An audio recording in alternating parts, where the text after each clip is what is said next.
Welcome back to part 2 of the Veldt. We've got this super fancy technology that's becoming a little bit too real and a little bit too convenient for the parents, George and Lydia Hadley. Their children, Peter and Wendy, are spending a little bit too much time imagining some pretty gruesome stuff, and they're getting a little freaked out. So let's keep going. They've called in a psychologist, David McLean, coming in to look at the nursery. "Am I on time?" said David McLean. "Breakfast?" asked George Hadley. "Thanks, had some. What is the trouble?" "David, you're a psychologist." "I should hope so." "Well then, have a look at our nursery. You saw it a year ago when you dropped by. Did you notice anything particularly peculiar about it then?" "Can't say that I did. The usual violences, a tendency towards slight paranoia here or there, which is usual in children, because they feel persecuted by their parents constantly. Oh, but nothing, really nothing."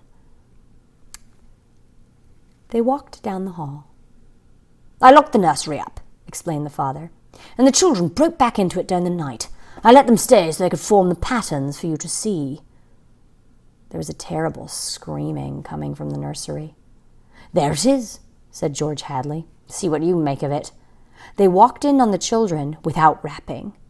The screams had faded. The lions were feeding. "Run outside a moment, children," said George Hadley. "No, don't change the mental combination. Leave the walls as they are. Get." With the children gone, the two men stood studying the lions clustered at a distance, eating with great relish whatever it was they had caught. "I wish I knew what it was," said George Hadley. "Sometimes I can almost see. Do you think if I brought high-powered binoculars here?" And David McLean laughed dryly. "Hardly." He turned to study all four walls. "How long has this been going on?" "Little over a month." "It certainly doesn't feel good." "I want facts, not feelings." "My dear George, a psychologist never saw a fact in his life. He only hears about feelings, vague things. This doesn't feel good, I can tell you. Trust my hunches and my instincts. I have a nose for something bad. This is very bad. My advice to you is to have the whole damn room torn down and your children brought to me every day during the next year for treatment." "Is it that bad?" "I'm afraid so. One of the original uses of these nurseries was so that we could help study the patterns left on the walls by the child's mind, study at our leisure, and help the child. In this case, however, the room has become a channel toward destructive thoughts instead of a release away from them." "Didn't you sense this before?" "I sensed only that you had spoiled your children more than most. And now you've let them down in some way. What way?" I wouldn't let them go to New York." "What else?" "I've taken a few machines from the house and threatened them a month ago with closing up the nursery unless they did their homework. I did close it for a few days to show I meant business." "Aha. Does that mean anything?" "Everything. Where before they had a Santa Claus, now they've got a Scrooge. Children prefer Santas. You've let this room in this house replace you and your wife in your children's affections. This room is their mother and father now, far more important in their lives than their real parents. And now you come along and want to shut it off. Oh, no wonder there's hatred here. You can feel it coming out of the sky. Feel that sun. George, you have to change your life. Like too many others, you've built it around creature comforts. Why, you'd starve tomorrow if something went wrong in your house. You wouldn't know how to tap an egg or feed yourself. Nevertheless, turn everything off. Start new. It'll take time, but we'll make good children out of bad in a year. You wait and see." "But won't the shock be too much for the children, shutting the room up abruptly for good?" "I don't want them going any deeper into this, that's all." The lions were finished with their red feast. The lions were standing on the edge of the clearing, watching the two men. "Now I'm feeling persecuted," said McLean. "Let's get out of here. I never cared for these damned rooms. It made me nervous." "The lions look real, don't they?" said George Hadley. I don't suppose there's any way... What? That they could become real? Not that I know. Some flaw in the machinery, a tampering or something? No. They went to the door. I don't imagine the room will like being turned off, said the father. Nothing ever likes to die, even a room. I wonder if it hates me for wanting to switch it off. Paranoia is thick around here today, said David McLean. You can follow it like a spoor. Hello. He bent and picked up a bloody scarf. This yours? No. George Hadley's face was rigid. It belongs to Lydia. They went to the fuse box together and threw the switch that killed the nursery. The two children were in hysterics. They screamed and pranced and threw things. They yelled and sobbed and swore and jumped at the furniture.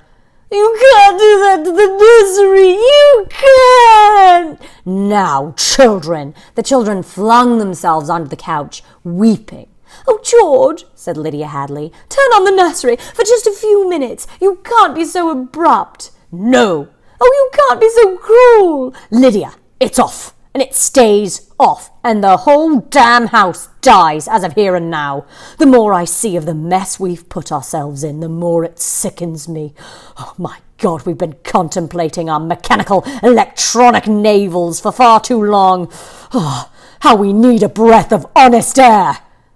And he marched around the house, turning off the voice clocks, the stoves, the heaters, the shoelacers, the shoe shiners, the body scrubbers and swabbers and massagers, and every other machine he could put his hand to. The house was full of dead bodies, it seemed. It felt like a mechanical cemetery, so silent.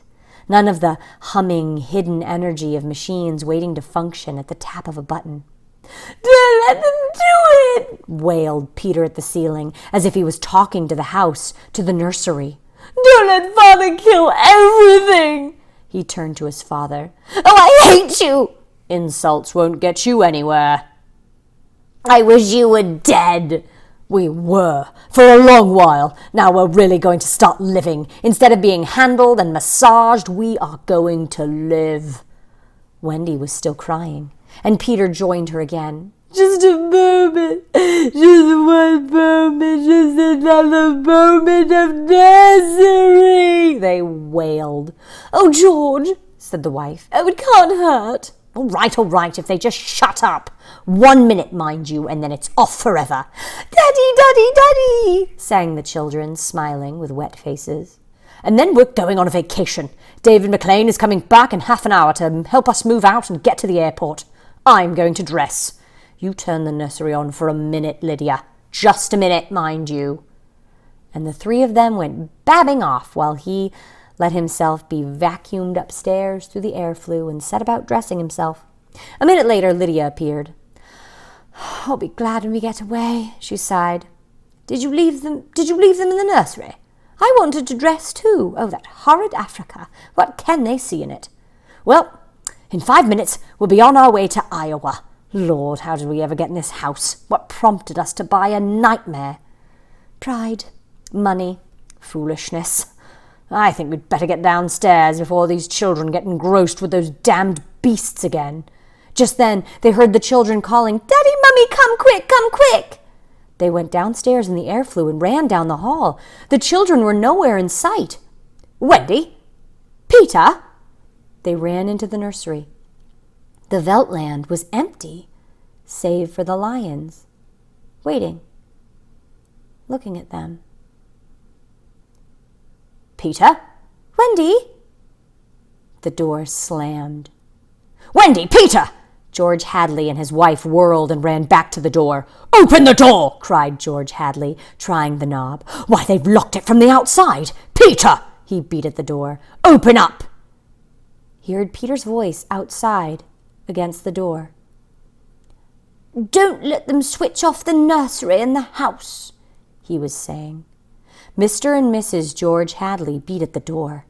Now, don't be ridiculous, children. It's time to go. Mr. McClellan'll be here in a minute, and then they heard the sounds. The lions. on 3 sides of them in the yellow veldt grass, padding through the dry straw, rumbling and roaring in their throats. The lions.